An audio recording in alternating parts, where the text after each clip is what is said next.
దైవ ప్రవక్త సల్లల్లాహు అలైహిస్సల్లం గారికి ప్రాణానికి ప్రాణమైన కూతురు హజరత్ ఫాతిమా రజానా గారు. ప్రవక్త సల్లల్లాహు అలైహిస్సల్లం గారు పరమాపదించినప్పుడు ఫాతిమా రజానా గారి వయసు 29 సంవత్సరాలు. తండ్రి మరణంపై ఆమె చాలా దుఃఖించారు. ముహమ్మద్ సల్లల్లాహు అలైహిస్సల్లం గారు సూచించినట్లే ఆయన మరణం తర్వాత 6 మాసాలకే ఆమె కూడా మరణించారు. తన అంతిమక్రియల గురించి ఫాతిమా రజానా గారు చాలా చింతించేవారు. తన శరీరాన్ని ఖనన వస్త్రాలలో ఇతర పురుషులు చూడకూడదు అని ఆమె భావించేవారు.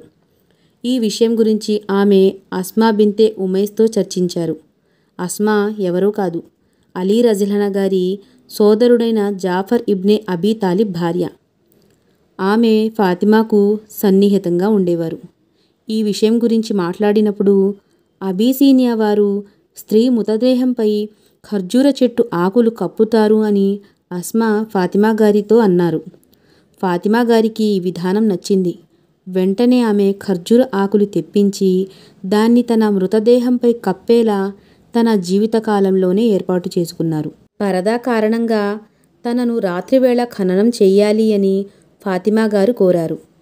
తను మరణించిన తర్వాత తన పార్థివ శరీరాన్ని అస్మా తన భర్త అలీ చేత స్నానం చేయించాలి అని కూడా ఆమె కోరారు. హిజ్రీ శకం 11వ సంవత్సరం రంజాన్లో ఆమె మరణించినప్పుడు ఆమె కోరినట్లే ఆమె పార్థివ శరీరాన్ని అస్మా, అలీ, ఉమ్మే రఫీ సల్మా గారు స్నానం చేయించారు. ఫాతిమా జనాజా నమాజు ఎవరు చేయించారి అనే విషయంలో స్పష్టత కనిపించడం లేదు. అబ్బాస్ ఇబ్నే అబ్దుల్ ముతలిబ్, అలీ ఇబ్నే అబీ తాలిబ్ లేదా అబూబకర్లో ఎవరైనా ఒకరు ఈ నమాజ్ అనేది చేయించి ఉంటారు అని ఇక్కడ అర్థమవుతుంది.